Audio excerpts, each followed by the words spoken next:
Our objective is a revolution in national security policy. That summarizes what our project is, and it's based on about 3 principles. First of all, that fear is not a basis for national security policy. Second, we do not believe one party or the other can or should try to own the mandate of national security for this great country. And 3, we also believe in this new century that national security will have new meanings and broader meanings than it did as recently as a few years ago. Ladies and gentlemen, on 9/11 we were victimized twice. 19 hijackers victimized us, and then we victimized ourselves. In our fear and our anger, we turned that snarling face to the world. We feel now, the Republicans and the Democrats who are assembled here with you today, that it's time to sort of recalibrate and reset. Making foreign policy in a democracy requires that people really have facts and understand what the reality of the choices are. Those facts have been obscured, or in some cases, people have been misled.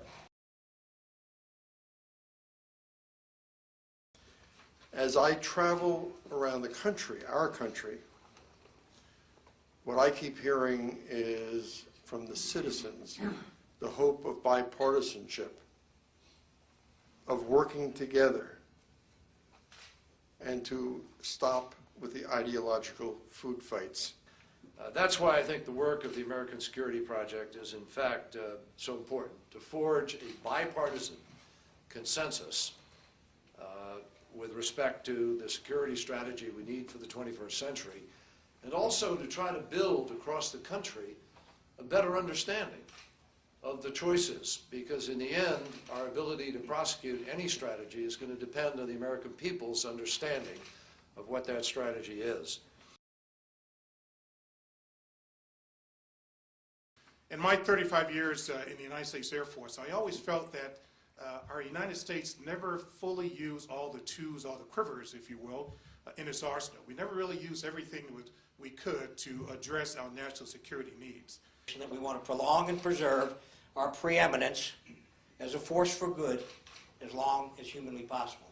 And as Senator Hart mentioned, we're blessed. We have the finest military in the world, and they will always defeat our enemies in battle. But militaries are not ideally suited to fight ideas or climate change or economic disparities and things of that nature. So we need to go and develop new tools and put other tools in our toolbox. We've got to meld our soft power and our hard power into something that is now being called smart power. View one of the principal missions of the American Security Project as helping foster the kind of conversations that need to take place, applying them to national security issues, and the new American arsenal as a framework around which those conversations can be molded. And what really enthralls me about the new American arsenal, it is an opportunity to make sure people understand that there is a broad definition of national security.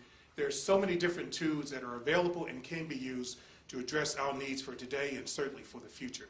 At the end of the day, if we want to regain our moral standing in the world, and this citizen certainly does, we've got to, again, remember the words of Ronald Reagan when he talked about the image of the United States being a shining city on a hill, and not have the image of the United States be Abu Ghraib or Guantanamo.